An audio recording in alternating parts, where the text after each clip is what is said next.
This is the Collector Car Podcast, the home for the auto enthusiast. Join Greg Stanley as he applies over 25 years of insights and analytical experience to the collector car market. He will interview the experts and throw in some fun stuff as well. Well, I'd like to welcome our special guest today, Kurt Niemeyer. Kurt, how you doing today? I'm fabulous. Greg, how about you? I'm doing great. Thanks for joining us for this podcast. I'd like to find out, first off, what kind of cars do you collect? I collect European sports cars. All right, so I know Alfas are one of them. Is that right? Alfa Romeo, Austin Healey, Jaguar, MG, Porsche, Ferrari, Sunbeam. A little bit of everything. Yeah, Morgan. Wow, okay. I like them all. Well, now, why do you like all of the British cars? What draws you to the British car mark? I know it's not the electronics, right? Well, second guessing Joseph Lucas is almost a full-time job. They're just such classic sports cars, and I appreciate the history and what they established in this country after the GIs came back. And I do have an MGTC that I dearly love, and every time I drive it, I just rocket back to the 1940s and imagine what it was like to see those cars for the first time when you were accustomed to Chevrolets and Oldsmobiles and Fords and that sort of large, bulbous automobile, and then you see this tiny little sport-about. Yeah, and you just gave me a lot of stuff to think about here. So could you dispel the Lucas myth? Yes. Lucas Electrics are very capable as long as they're well-maintained and you maintain proper ground. Cleaning the grounds is important, whether it's Lucas, Morelli, or Bosch. And those three fellows were actually related. They were cousins. No, I just make that up because they're all the same. Oh. It was just the state of the technology at that point. And I actually have two Alfa Romeos that have Lucas Electrics and Girling brakes on them. They're their own international rolling incidents there. All the electrics from the 40s through the 80s will give you issues at times. So Lucas just gets a bad rap. I think it was because there were so many British cars that came to this country, so there was a higher incidence of issues due to the fact that there were more British cars on the road. Yeah, and speaking of which, can you talk a little bit about that? I know that after World War II, I guess the GIs, they discovered these British cars during World War II, and that kind of led them to have the desire to have them in the U.S., so they started importing some. Could you kind of speak to that a little bit? Sure, yeah. When the GIs went to Great Britain, they had all these tiny little cars. They had Austin 7. There were three-wheeled Morgans, and Morgan had just come up with a four-wheeler a couple of years before that. MG was building small cars. And then there were a number of marks that are no longer with us that died out during the war. But the GIs, those cars were exciting. And, after you spend a couple of years with somebody shooting at you or trying to shoot you out of the sky or, whatever, you need some excitement to maintain your level of adrenaline. So they started bringing these cars back to this country, and that's how my family got involved. My dad's older brother, Bob Niemeyer, saw some of the British cars when he was in the Army Air Corps. He was a mechanic in the Army Air Corps. He heard about the British cars, and so in 1948, he and my dad bought a 2.5-liter Riley. It's been a wild ride ever since, with hundreds of sports cars going through the family and many hours of enjoyment. So with so many British cars that kind of run through your family, what is one of your favorites, and do you still have it? I like them all, but one of my favorites, and it was a favorite with my folks too, are the XK Jaguars, the 120s, 140s. And I have a 120. It's a fabulous car. It's one of the few cars in the collection that has a lot of torque, and as most of the cars that we have are small displacement 4-cylinders, exclusive of much torque. So I'd love to get out in the Jaguar with the big 6-cylinder and just experience the acceleration and the torque that the XK120 offers. Right. And now you also mentioned, I think you said a Ferrari. So all of these British cars and then a Ferrari. How does that warrant a spot in your collection? Well, it was a milestone car. It's a 246 Dino GT, mid-engine, very stylish. It really launched the mid-engine craze, and my dad was always interested in what was the next big thing in auto design. He worked in the manufacturing business, and so he liked to keep pace with that. And when the 246s were so popular and so stylish, he had the opportunity to buy one, and he jumped at it, and we've had it ever since. Wow, what color is it? It was repainted by the first owner, and they tried to make it Barchetta Rosa, and they missed it by a country mile. So it's kind of an undescribable color. So it's Barchetta Rose-ish, maybe. Yes. It's a very deep, dark red. Now, is it a Chairs and Flares version? Yes, it is. Oh, nice. Okay. Yes, it is. Wonderful car to drive. I had grown accustomed to driving the traditional V12 Ferraris, the 330s and 250s. We'd had a couple of those go through the collection, and I had done quite a few updates on those and worked on friends, 330s, and they drove like trucks. They were really heavy in the front end. And you get into the 246, and you can drive it with your fingertips. It's a very lightsome, quick, nimble little car. Yeah, and beautiful car. Yeah, so they're great drivers and very comfortable and easy to drive. True grand touring car where you can set out on a journey and get there and not feel like you've been beat up on the way. Yeah. Now, my $1 million question is does it have a Ferrari emblem on the trunk lid? No, it does not. Good for you. Keeping it original, right? Right.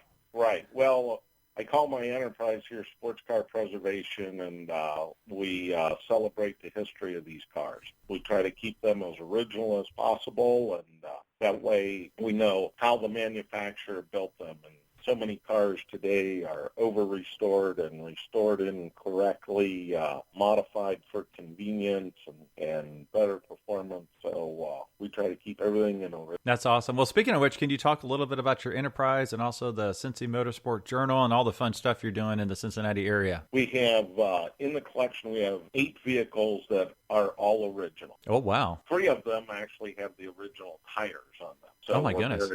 We drive them very gingerly and mostly just around the neighborhood. My dad and I and my brother is involved in this also. My folks have passed on to their next journey, but my brother and I maintain this. We find that it's a lot easier to preserve cars than it is to restore them. Less time-consuming and less cash-intensive. Right. So it gives you more time to go out and enjoy the car and drive it. I have an enterprise called Sports Car Preservation, preserving the cars, the culture, and the characters. And there are so many strong characters in the sports car world. And I grew up in FCCA club racing. My dad raced. My mom was the driving force behind the racing team. My brother and I were the crew. We had great success with that. My brother's gone on to become a national champion and won the SCCA runoffs. I've got a number of regional and divisional championships. That's where it all started. And when my brother and I went off to college, my dad said, I'm losing my my slave labor, my crew. So he went right. back to collecting street cars. And but my folks were always there to support us in our racing effort. Anyway, and it was a family thing. We had aunts, uncles, cousins, everybody showed up. That was the family activity with sports car racing. Now I publish the monthly electronic motoring gazette here in southwestern Ohio, and it covers cars, bikes, boats, and airplane activities. Mostly it lets people know what's coming up, where they can take their vehicle and enjoy it. And I maintain the Cincy Motorsports Journal Facebook page. I've also, to help preserve the culture and characters of the sport, I revived the Bell Fountain Hill Climb. It was successful beyond my wildest dreams, I'll put it that way. And now I'm planning Revival 2, August 28th through 30th in Bell Fountain, Ohio. It was a hill climb.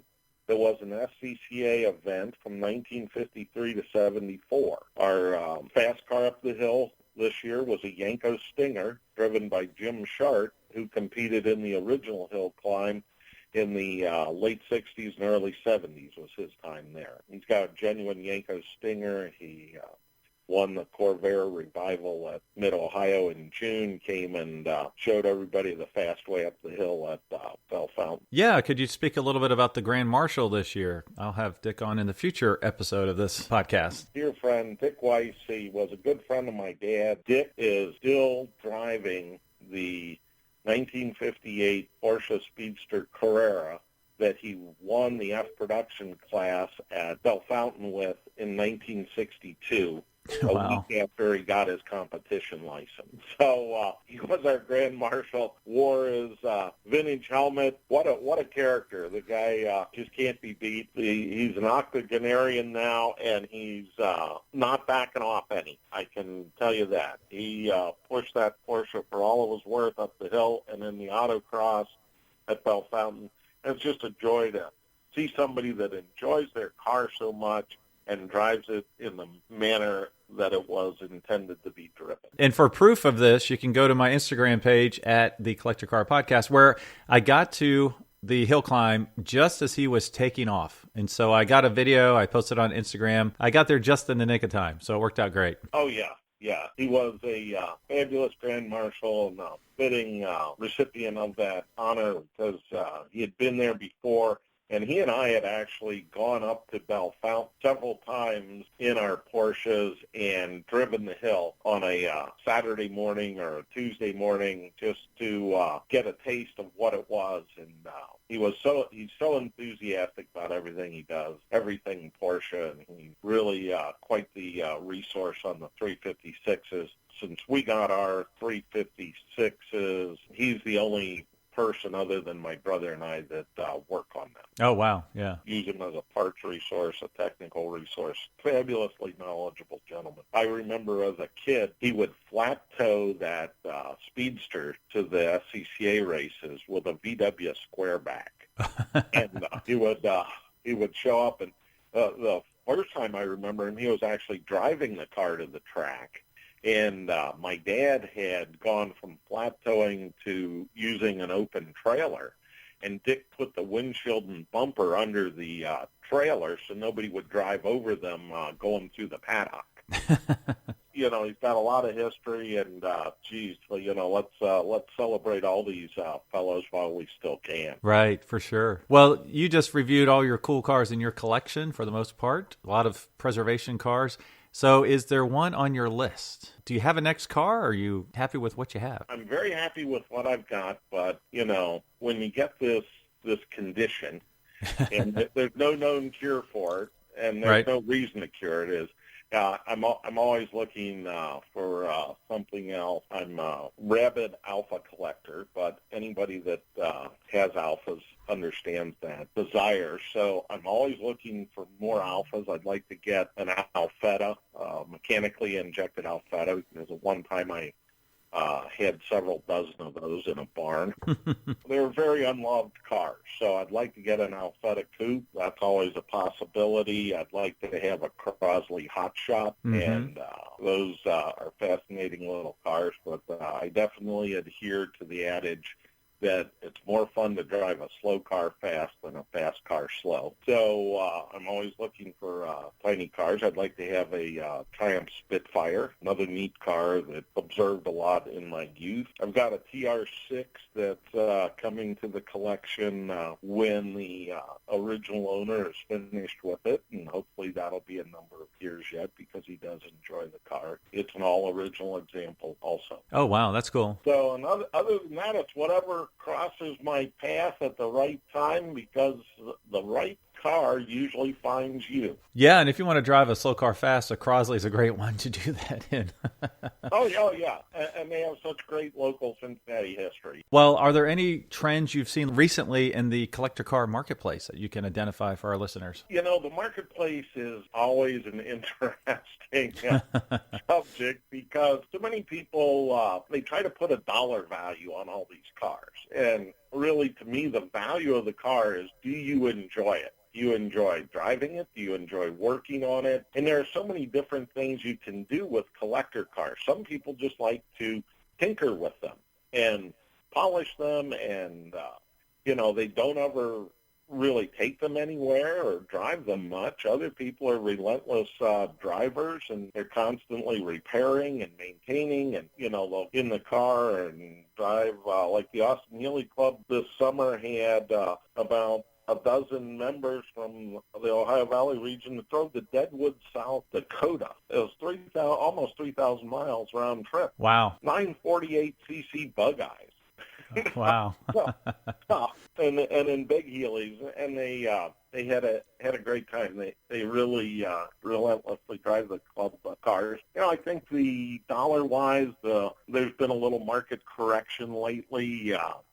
Some of the prices have gone a little bit softer. Some of the cars have slipped from their what I heard described one day as brain damage money levels of value.